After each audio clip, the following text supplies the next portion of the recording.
잠시 제가 기도하고 강의 시작하겠습니다. 하나님 감사합니다. 2024년 신임구역장 교육 제1강을 시작합니다. 하나님께서 이 시간 임재하시고 영광 받으시고 하나님께서 택하신 귀한 구역장들 이오니 하나님께서 능력과 은혜를 더하여 주시옵소서. 예수님 이름으로 기도합니다. 아멘. 예, 반갑습니다. 서로 인사하며 시작하겠습니다. 반갑습니다. 환영합니다. 네. 여러분 서로는 올 한 해 함께할 동역자들이십니다. 네. 나 혼자 하는 게 아니고요. 서로 함께 도와가며 하는 거니까요. 여러분 서로 용기를 내고 용기를 주시면 좋겠습니다. 자, 먼저 제 1강 제목 읽어볼게요. 시작. 구역 예배 인도법. 예, 이름 쓰시고요. 이름 옆에는 별표, 꽃표, 하트 마음껏 해주십시오. 여러분은 소중하니까요. 네. 자, 강의 안에 이름을 쓰는 이유는 간절함을 담는 겁니다. 오늘 말씀에서 안수하듯이 재물에 안수하여 나의 죄를 다 전가하고 그 재물의 흠없음을 내게 전가하듯이 이 교재에 담긴 내용들이 나에게 잘 스며들어서 내가 올 한 해 구역장으로 잘 섬길 수 있는 힘을 하나님 주시옵소서라는 기도의 마음으로 이름을 적는 것입니다. 자, 1번 구역예배의 필요성. 자, 구역예배가 왜 필요할까요? 성도에게 있어서 가장 중요한 두 가지 축이 있는데 대그룹 예배와 소그룹 모임입니다. 위주로 한번 쳐보시겠어요? 대그룹 예배, 소그룹 모임. 이 두 개가 마치 두 날개로 나는 새처럼 우리 신앙인들의 신앙을 하늘로 날아오르게 하는데 그 가운데서 대그룹은 뭐냐면 주일 예배로 대표되는 대그룹 예배는 은혜롭지만, 그렇죠? 오늘도 수요 예배 너무 은혜로웠죠? 은혜롭지만 인간관계의 소통이 어려운 한계를 가질 수밖에 없어요. 그러니까 앞에 서 있는 목사님은 계속 말씀하시는데 우리는 듣는 입장이잖아요. 물론 그 가운데 성령의 역사를 통해서 역적으로 교제하지만 내가 어떤 의견을 낼 수 없단 말이죠. 목사님 질문 있어요. 이럴 수는 없는 거잖아요. 그러니까 인간관계 소통에 어려운 한계를 가져요. 그렇다면 그래서 지역적으로 인근 지역에 거주하는 성도들이 구역이라는 울타리 안에 함께 모여서 구역 동그라미 해보시고 이제 구역이 우리 교회가 뭐 순도 있고 셀도 있고 여러 가지 방법들을 쓰는 교회들이 많은데 우리는 구역이라는 울타리를 가지고 있는 이유는 뭐냐면 자, 지역적으로 인근 지역에 거주하는 성도들, 여기 밑줄을 그어보시면 좋겠죠. 지역적인 접근성이 있다. 그래서 우리가 쉽게 달려갈 수 있고 쉽게 안아줄 수 있고 쉽게 지탱해 줄 수 있는 지역적으로 인근에 있는 사람들이 구역으로 모이는 거죠. 그래서 함께 모여 상호 간의 대화와 소통을 통해서 받은 말씀의 은혜를 나누고 그 말씀을 내면화하는 과정을 통해서 삶의 변화를 이룰 수 있다라고 하는 것이죠. 여기서 중요한 단어 나오는데 대화 동그라미 해보시고 소통 동그라미 해보세요. 이게 제일 중요해요.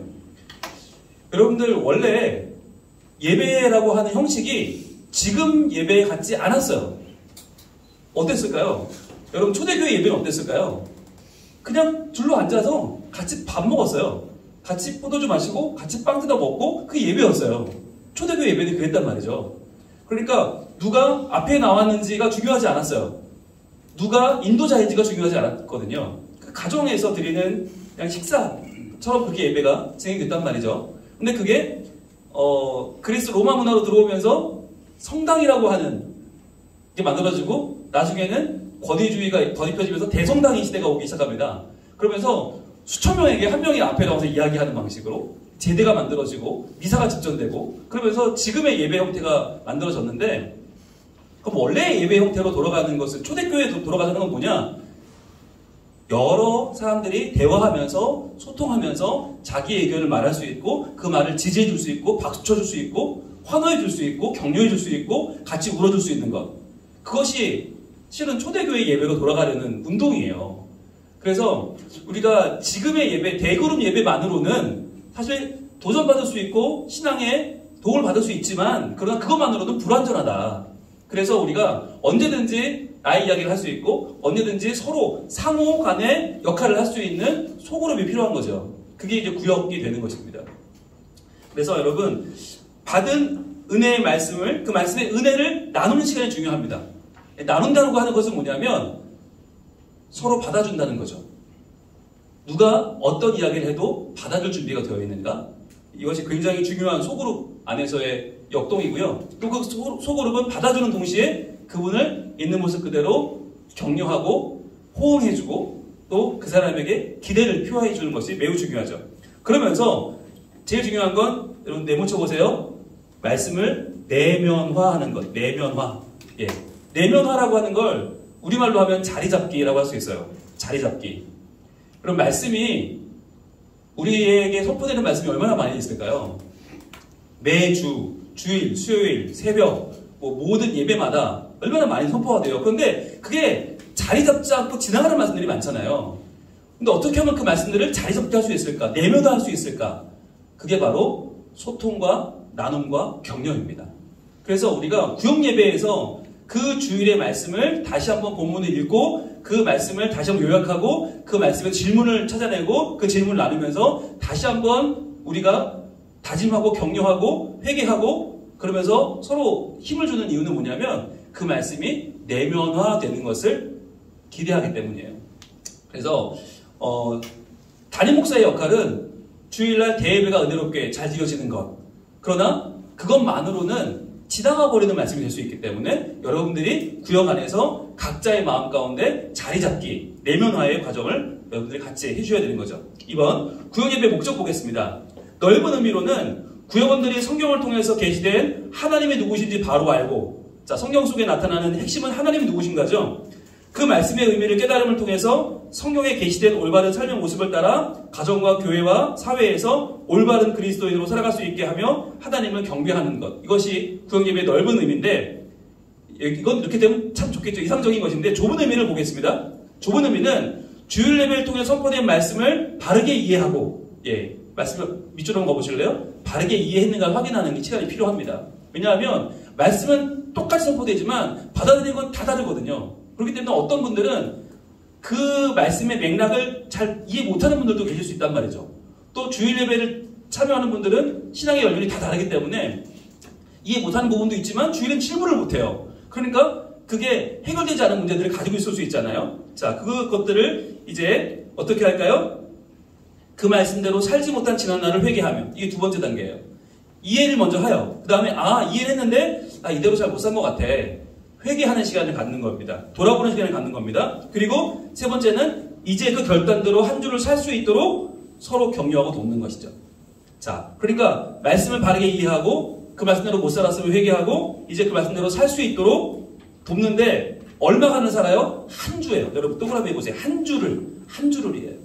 그러니까 그 사람의 인격을 변화시키는 시간이 아닙니다. 구역 예배는 내가 저 사람을 바꿔놔야지. 이게 아니에요.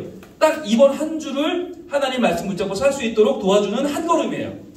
여러분의 구역장들의 역할은 뭐냐면 한 걸음을 걸어갈 용기를 주는 것. 한 걸음을 같이 걸어가 주는 거예요. 우리가 10걸음은 못 걷지만 한 걸음은 걸을 수 있잖아요. 그죠? 그러니까 내가 한 걸음을 걸을 수 있는 용기를 준다. 한 걸음을 걸어갈 내가 격려를 준다. 내가 함께 걸어가 준다라고 하는 마음으로 함께 하시면 좋을 것 같아요. 자, 그래서 이 두 번째 좁은 의미가 더 우리에게는 더 필요한 것이고요. 3번 보겠습니다. 그럼 구역 예배에서 구역장의 역할은 뭐냐? 자, 우리가 신학교를 나온 것도 아니고 우리가 목사님도 아니고 전도사님도 아닌데 과연 평신도인 내가 뭘 할 수 있을까? 볼게요. 구역 예배는 전문적인 강사가 지식을 전달하는 과정이 아니죠. 당연히 아니죠. 그러니까 여러분들은 지식을 준비하는 건 여러분들의 몫이 아닙니다. 그럼 뭘 하느냐? 평신도인 구역장이 자신에게 소화된 말씀의 은혜, 이게 중요한 거죠. 내가 소화한 말씀의 은혜. 즉 그러니까 여러분들은 적어도 말씀을 소화해내야 돼요. 소화불량이 걸리면 안 돼요. 그러니까 분명히 말씀을 들었는데 뭔 소리인지 모르겠다. 그럼 어떻게 해야 될까요? 또 들어보면 됩니다. 여러분 우리에게는 유튜브라고 하는 너무나 유익한 하나님의 도구가 있지 않습니까? 그러니까 모르면 또 들어보는 거예요. 여러분 이게 주일날 딱 그 시간에 여러분 너무 자기를 믿지 마세요.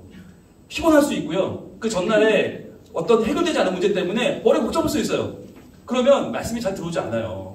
그러니까 한 번 들었으니 됐다가 아니라 소화훈련 같으면 한 번 더 들으시고 쫙 뭔가 쏙 내려갈 때까지 말씀을 반복해 듣는 게 필요합니다.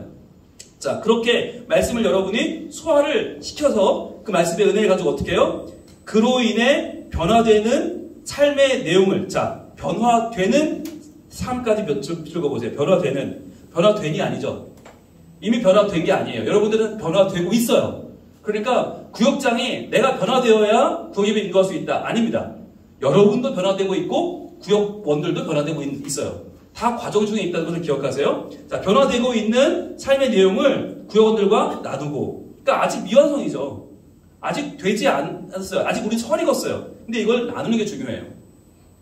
왜냐하면 이를 통해 구역원들의 신앙을 고양시키는 목회적인 돌봄입니다. 자, 목회적인 돌봄 밑줄 그시고, 여러분들은 역할이 뭐냐면 여러분들은 목회적 돌봄을 하는 분들이다. 목양자예요. 여러분의 정체성은. 즉 구역장은 시시비비를 가리는 자리가 아니에요. 그러니까 구역 예배에서 막 누가 뭐 질문을 정말 나도 모르는 얘기를 할 수 있어요. 그러면 그런 걸 질문하냐고 그럴 필요 없어요. 아, 그러시냐고. 여러분은 목양자예요. 여러분이 그분의 문제를 해결해 줄 사람도 아니고 지식인도 아니에요. 여러분 네이버가 아니잖아요. 그러니까 여러분들이 다 해결하려고 하지 말고, 그럼 그렇게 말하는 사람의 마음이 뭘까 봐요. 왜 저렇게 말을 할까? 오히려 그 마음을 이해해 주는 게 중요하겠죠. 그러니까 뭔가 불만이 있는 거 아니에요. 뭔가 해소되지 않은 게 있으니까 저분이 저러는 거 아니에요. 그러니까 오히려 문제에 집중하지 마시고 그분의 마음을 알아주고 그분의 마음을 위로하는 접근이 필요하겠죠. 그게 목회적인 돌봄입니다. 자, 따라서 구역장은 권위적인 자세를 갖지 말고, 중요한 거예요.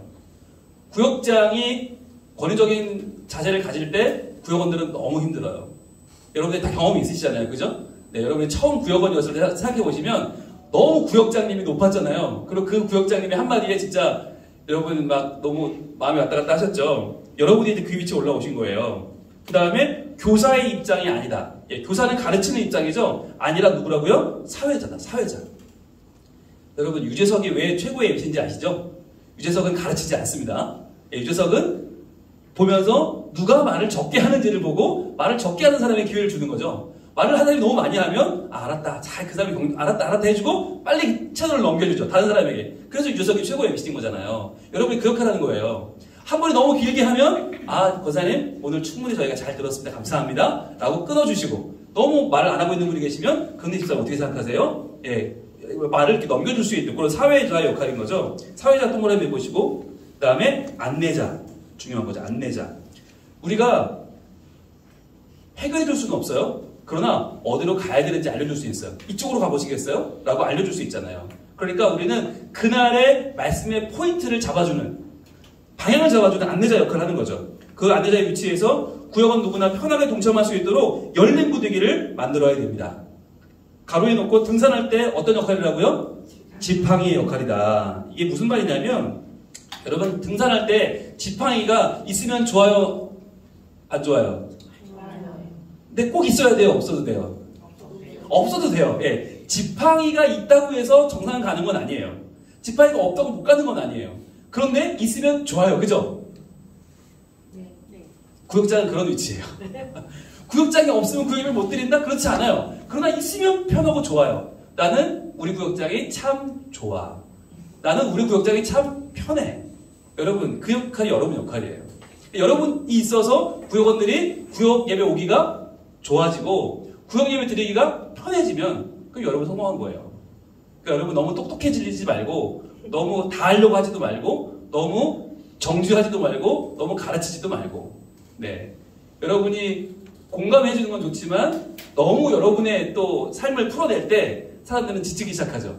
또 저러신다. 네, 그때부터 힘들어지는 거죠. 그러니까 여러분들이 요 지팡이 역할을 잘 기억하시면 좋을 것 같아요. 자, 4번 구역예배 목표 나누기. 자, 말씀 나누기를 하는 데 있어서 기본은 중심 개념과 구체적인 목표를 세우는 것인데요. 중심 개념 한번 동그라미 해보시고요. 중심 개념, 이게 뭐냐. 자, 중심 개념은 오늘 이것을 꼭 나눠야지 하는 한 개의 개념을 세우는 것이에요. 네, 중요한 거 한 개의 개념이에요. 그날 중심 개념은 하나. 여러분이 그러니까 그 중심 개념을 찾는 게 설교를 들을 때 제일 중요한 거예요. 오늘 설교는 한 줄로 말하면 뭐냐. 제일 중심 개념이 뭐냐. 그거 하나 찾는 게 여러분 굉장히 중요한 거예요. 목표는 뭐냐면 중심 개념을 바탕으로 소형 공부를 통해서 성취되기를 기대하는 구체적인 3가지 계획인데, 자, 보면 지정의라고 되어 있죠. 지는 지식, 아는 것이고, 느낌, 정은 느낌, 깨닫는 것이고, 의는 행하게 하는 거죠. 그래서 구역장 중심의 목표는 뭐냐면 오늘의 중심 개념을 알게 하는 거, 그것을 깨닫게 하는 거, 그것을 행하게 하는 거, 그게 우리의 목표라고 한다면 구역장 중심의 목표는 그것을 중심 개념을 알게 되고 깨닫게 되고 행하게 되는 것이죠.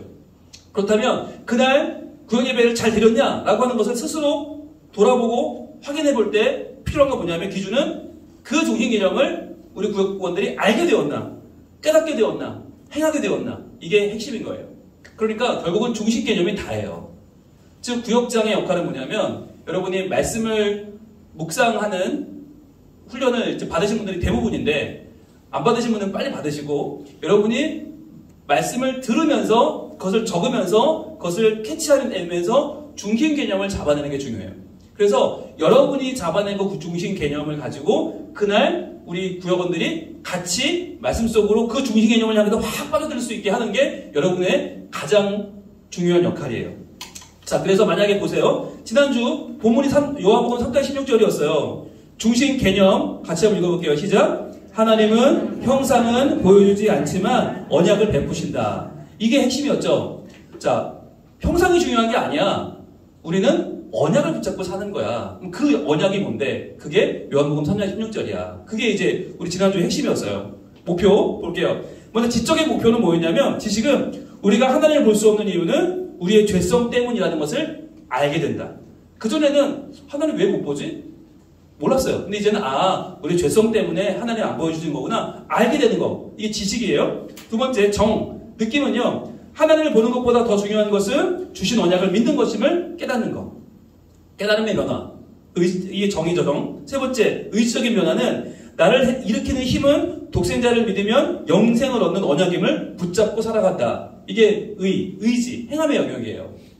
그러니까 이 세 가지가 다 어디서 나왔나? 지난주 설교 말씀을 내가 잘 듣고 적고 중심으로 묵상하면서 이 세 가지를 깨닫게 되는데요. 자, 그러면 보겠습니다. 우리 뒷장 가볼게요. 구역예배 진행을 60분 기준으로 제가 시간을 적어놨는데 여러분 제가 요걸 하나 만들어봤어요. 이거 여러분 많이 보셨죠? 구역예배 때 늘 보던 예배 아닌데 지금 방학이라 나오지 않는데 샘플로 제가 만들었습니다. 여러분 오늘 교육용으로. 자, 만약에 이번 주에 우리가 한다면 이걸 가지고 하게 될 거예요. 지난주 말씀을 중심으로 해서. 자, 같이 보면서 순서를 보겠습니다. 먼저 첫 번째 기도로 해야 되겠죠. 찬송과 기도를 시작한다. 5분. 다 함께 찬송을 드린 후 하나님께서 오늘의 모임을 친히 인도해 주시기를 짧게 구하는 기도예요. 이때 기도는 구역장에 해도 좋고 미리 정한 순서대로 구역원들이 돌아가면 해도 좋습니다. 다만 한 구역원이 고정으로 하거나 미리 공지 없이 즉흥적으로 지명하는 일은 삼가는 게 좋습니다. 이때 기도는 1분 내외가 좋아요. 그러니까 여러분들 구역예배 오기 싫은 이유 중에 하나는 기도시킬까봐 인물이 많아요. 구역장을 하기 싫은 이유도 기도하기 싫어서가 대부분이에요. 뜻밖이죠. 왜? 기도는 길게 해야 되고 기도는 미사료가 많이 들어가야 되고 기도는 뭔가 좀 이렇게 거창해야 된다고 생각하니까 부담이 되는 거예요. 그래서 여기는 항상 이 기도는 어떤 기도냐? 1분 내외의 기도. 짧은 기도. 그러니까 하나님 오늘 이 자리에 임재하시고 우리 예배를 받아주세요. 끝이에요. 근데 여러분이 본을 보여야 돼. 여러분이 1분 내외의 짧은 기도를 해야 사람들이 굉장히 가벼운 거구나. 부담 없이 기도하면 되네? 라고 사람들이 깨닫고 다음에는 부탁을 해도 예 제가 할게요 이러지. 여러분들이 5분 기도해버렸는데 창세기부터 요한 기도까지 다 못했는데 그 다음에 기도해달라고 누가 하겠어요. 그러니까 그렇게 하면 안 된다. 그래서 여러분이 짧게 기도하는 걸 몇 번 보여주고 그 다음에 이제 부탁하면서 순서대로 돌아가는 방식으로. 그러니까 우리 구역에 기도의 어머니 누가 그분이 계속 하셔도 안 되고 그러면 그분이 가르치게 돼요. 자꾸 기도하면서 설교하게 돼. 그러니까 그거는 아니다. 구역자에 계속 하는 것도 좀 부담스럽죠. 그러니까 본을 보인 후 짧은 기도의 본을 보인 후 나누는 게 좋습니다. 두 번째 지난 한 주간의 삶 나누기 이게 2번인데요 15분을 넣어놨어요. 15분 조금 여유있게. 자, 본격적으로 말씀 나누기 전에 각자의 일상과 안부를 나누는 시간입니다. 이거 중요하죠. 네, 여러분 말씀으로 훅 들어가 버리면 그거는 구역 예배가 아니라 성역 공부예요. 근데 우리는 성역 공부가 아니라 구역 예배는 구역원들의 마음을 살피는 게 중요하죠. 아까 말씀드렸죠. 목회적 돌봄이라고. 목회적 돌봄에 있어서 중요한 건 지금 나의 마음의 상태예요. 그 마음의 상태를 알아주는 게 중요해요. 이때 구역장은 밝고 환한 분위기를 조성하면서 눈빛으로 각자의 삶을 지지하고 응원하는 것이 필요하다.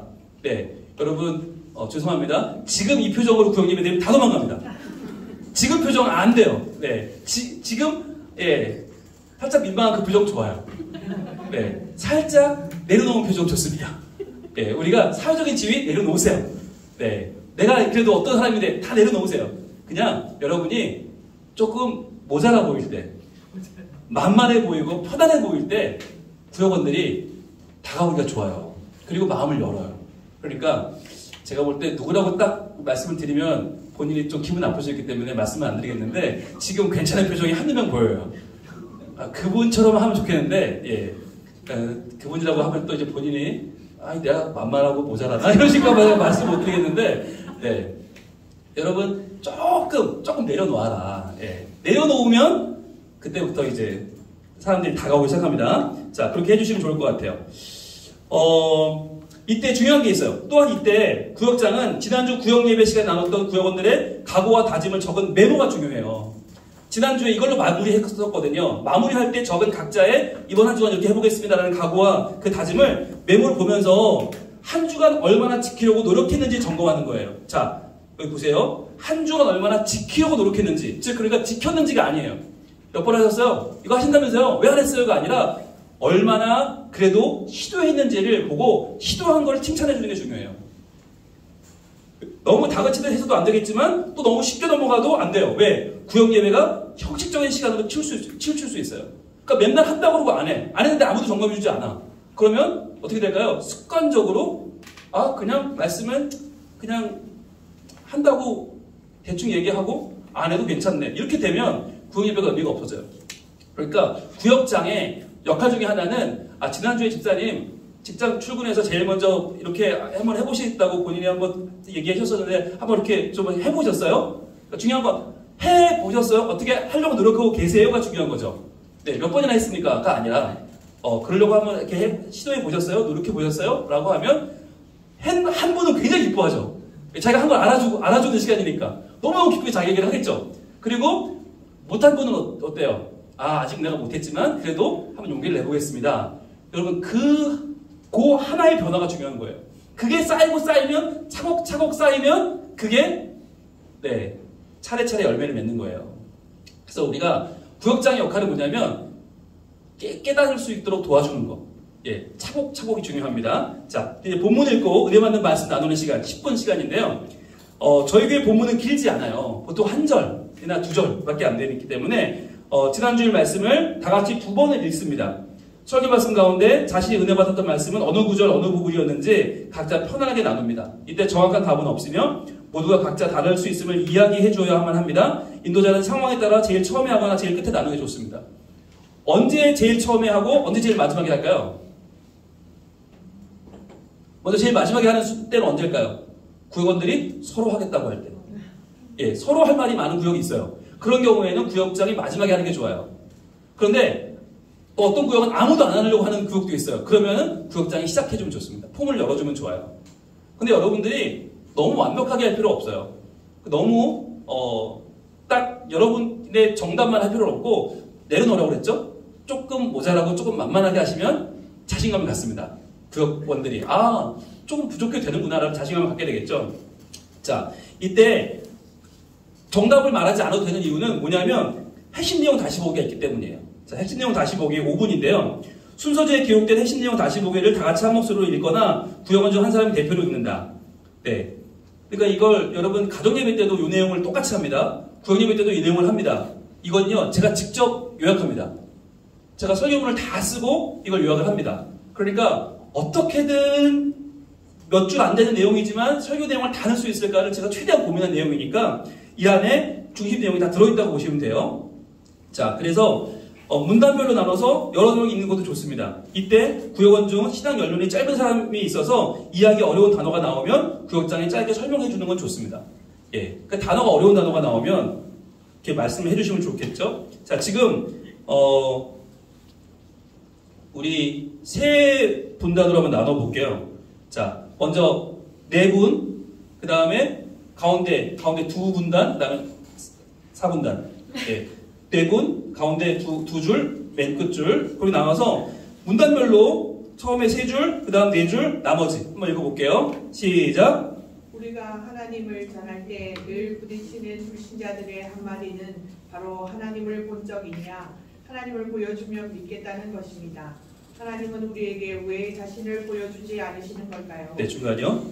모세는 신명기 4장 설교에서 하나님이 자신을 보여주지 않으시는 이유에 대해서 우리가 그 형상을 보면 스스로 부패하여 우리를 위한 우상을 깨질까봐 그렇다고 설명합니다. 그렇습니다. 우리는 하나님의 언약의 말씀에 순종하기보다 눈에 보이는 형상에 더 집착하여 하나님도 우상으로 만들고 말 사람들입니다. 자, 마지막 줄이요. 시작. 오죽하면 예수님 당시에 유대인들은 하나님을 볼 수 없으니 대신 성전을 우상처럼 섬겼습니다.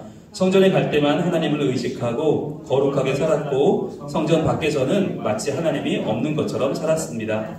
그래서 예수님은 이 성전을 헐어버리라고 하십니다. 하나님을 향한 잘못된 믿음은 헐어버려야 마땅합니다. 예수님의 십자가에서 우리의 모든 욕망과 잘못된 신앙은 죽었습니다. 그리고 복음으로 다시 태어났습니다. 이 복음이 바로 요한복음 3장 16절 말씀입니다. 하나님이 세상을 이처럼 사랑하사 독생자를 주셨으니 이는 그를 믿는 자마다 멸망하지 않고 영생을 얻게 하려 하십니다. 이 말씀을 붙잡고 형상에 매달리는 우리의 신앙을 새롭게 합시다. 네, 아멘. 이렇게 읽으면서 이제 다시 한번 정리가 되는 거죠. 그리고 핵심 내용을 다시 한번 깨닫게 됩니다. 자, 이제 한 장 넘기시고, 그러면 뒤에 질문이 나와요. 질문이 두 가지가 항상 나오는데, 먼저 첫 번째 질문을 읽고 답합니다. 이게 10분이에요. 그러니까 이 두 가지 질문을 다루는 게 아주 중요한 시간인데, 먼저 순서대에 실린 두 개의 질문을 차례로 읽고 구역원들이 각자 짧게 답을 적어본 뒤에 어떤 답을 적었는지 들어봅니다. 대개 첫 번째 질문은 뭐가 들어있냐면 오늘 내용의 기본적인 내용을 다시 정리하면서 잘 이해했는지 묻는 질문이거나 가장 기본적인 질문이거나 아니면 오늘 내용의 기본적인 이 말씀대로 살지 못했던 지난 날을 돌아보고 회개하는 내용의 질문입니다. 지금 1번 볼게요. 1번 질문 다시 읽어볼게요. 이번 주거 시작. 나는 어떨 때 하나님을 한번 봤으면 하는 마음이 드나요? 그랬죠. 그러니까 여기선 어떤 질문일까요? 아, 나 하나님 봤으면 좋겠어 라고 하는 마음이 들 때가 우리 있잖아요. 그러니까 우리 각자의 그 기억을 되돌아보면서 한번 써보는 거죠. 써보고 어떻게 썼는지를 이제 구역분들이 한 번씩 얘기하면서 난 이럴 때 하나님 좀 보고 싶었어요. 나 진짜 하나님 만나고 싶었어요. 이런 이야기를 나누면서 우리가 점점점 이 내용 속으로 들어가게 되는 그런 효과가 있는 거죠. 기본적인 내용을 이야기하면서 우리의 그 예전의 모습을 알아보는 시간이 첫 번째 질문이죠. 자, 그래서 구역예배에서 가장 중요한 요소는 우리 모두가 다 완벽하지 않고 말씀 앞에서 연약한 존재라는 사실입니다. 그러므로 구역장부터 자신의 연약한 모습을 감추지 말고 일정 부분 드러내면서 서로의 마음을 열어가는 것이 중요하죠. 네, 그러니까 저도 사실 하나님 참 만나고 싶었고 하나님을 한번 보면 더 좋지 않을까? 라는 생각을 하게 했었어요. 라는 얘기를 있는 그대로 하는 게 중요하죠. 자, 그런데 두 번째 질문 또 있죠. 두 번째 질문은 대개 본문 말씀을 듣고 깨달은 후에 이제 새로운 믿음과 자세를 가지고 어떻게 살 것인지에 대한 각자의 다짐과 각오를 들어보는 시간이에요. 자, 이제 난 어떻게 할 것인가? 그러니까 1번이 이전에 나였다면 2번은 이제부터의 나예요. 자, 그래서 이때 소박한 변화의 각오에도 환영과 격려로 반응하는 것이 중요하죠. 예. 여러분 한번 해볼까요? 자, 누가 이야기했어요? 저는 이제부터 이렇게 살려고 해요. 이렇게 하면 안 되고, 네. 요거보다 딱 한 10배 정도만 해볼게요. 박수와 함성을 같이 발도 불러도 좋아요. 저는요, 그리고 이렇게 살아보려고 해요. 네. 함성이 중요합니다. 함성을 질러야 놀라거든요. 일단 놀라 정신이 빠져요. 정신을 빠뜨리고 그 사람의 이제 다시 한번 북돋아주는 거니까 소리를 지르면서 박수 치는 거 중요합니다. 다시 한번 시작. 네. 여러분 이거 굉장히 중요합니다. 저희가 훈련학교를 할 때도 화사품이나 훈련학교를 할 때도 정말 어렵게 발표를 해요. 근데 그럴 때마다 조원들이 여러 같은 박수를 보내주거든요. 그러니까 또 할 수 있는 거예요. 안 그러면 여러분들이 기가민가한 박수를 치면 어떻게 될까요? 내가 잘못한 거 아니야? 나 정말 잘못했나 봐. 절대 안 해. 이건 절대 안 오거든요. 네, 그러니까 여러분 마음을 닫게 하는 박수는 치면 안 돼요. 네, 마음을 열게 하는 박수를 쳐주면 좋겠습니다. 자, 그렇게 해서 환영과 격려로 반응하는 게 중요하고 그 다음에 제일 중요한 거. 그리고 구역장은 이 내용을 잘 기록해두는 게 중요해요. 다음 주 모임 시간에 이에 대해서 어떻게 노력하고 있는지 체크해주는 게 중요합니다. 여러분 이게 사랑이에요. 사랑은 그냥 푸근한 게 아니에요. 사랑은 들어주고 기억해주고 확인해주는 거. 그게 사랑이에요. 우리가 머리를 잘랐는데 교회에서 아무도 알아주지 않아. 얼마나 슬퍼, 그죠? 에이 14만원 들여서 잘랐는데 괜히 잘랐네. 이렇게 될 거 아니에요. 근데 자르고 교회 갔는데 누가 어머 집사님 머리 잘랐네? 어디서 있어? 그때부터 우리는 이제 어깨가 올라가기 시작하죠. 어깨뽕이 올라가죠. 예. 여러분 중요한 거예요. 누가 날 알아주고 날 챙겨주고 확인시켜주는 거. 그래서 때로는 정말 이런 걸 적어야 돼? 말도 많이 있어요. 이걸 적어? 굳이 이걸 확인시켜줘? 정말 이런 내용이 아닌데 그래도 적는 거예요. 여러분은 잘 적으셔야 돼요. 적어서 확인시켜주고 깨닫게 하는 게 중요합니다. 자, 그렇게 하시고 마지막으로 찬송과 기도로 마치시면 되죠. 5분. 질문에 대한 답을 마치면 이제 서로 격려하고 축복하는 시간입니다. 이제 이번 한 주간 말씀으로 승리합시다. 하나님 함께 하시길 축복합니다. 등의 멘트를 준비하는 게 좋은데 이 멘트는 3번에 적혀 있어요. 이미 이번 3번에 적혀 있는 멘트 같이 읽어볼게요. 시작. 평상보다 언약입니다. 언약을 믿고 다시 일어섭시다. 이렇게 서로 함께 격려하고 축복하며 기도가 마치는 거거든요.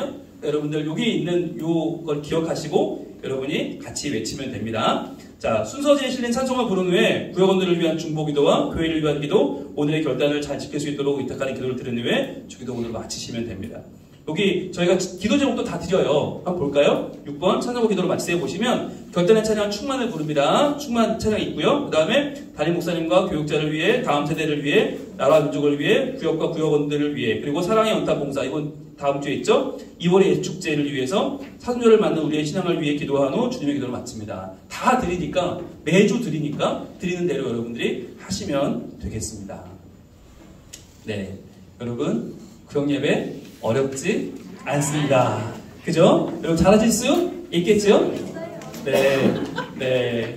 여러분, 이 시간은 사실 2024년도 신임 구역장인데, 구역장을 처음 하는 분도 계시고, 경험했던 분도 계셔요. 근데 왜 이 교육을 다시 하느냐? 예전에 여러분의 그 감각을 일깨워 드리는 것. 다시 한번 여러분이 할 수 있다는 마음을 다시 한번 고양시켜 드리는 것. 그리고 이게 나 혼자가 아니라 우리가 함께 하는 과정이구나 라고 하는 것을 여러분들 다시 한번 일깨워 드리는 시간으로 이렇게 모이고 있습니다. 여러분들 할 수 있으시겠죠? 네. 예, 너무 좋네요. 다음 주와 그 다음 주에 여러분들 또 희망차게 만나면 좋겠습니다. 기도가 마치겠습니다. 하나님 감사합니다. 첫 번째 시간입니다. 두 번째, 세 번째 시간까지 잘 마칠 수 있도록 은혜로 허락하여 주시옵소서. 예수님 이름으로 기도합니다. 아멘. 수고하셨습니다. 감사합니다. 안녕히 들어가세요.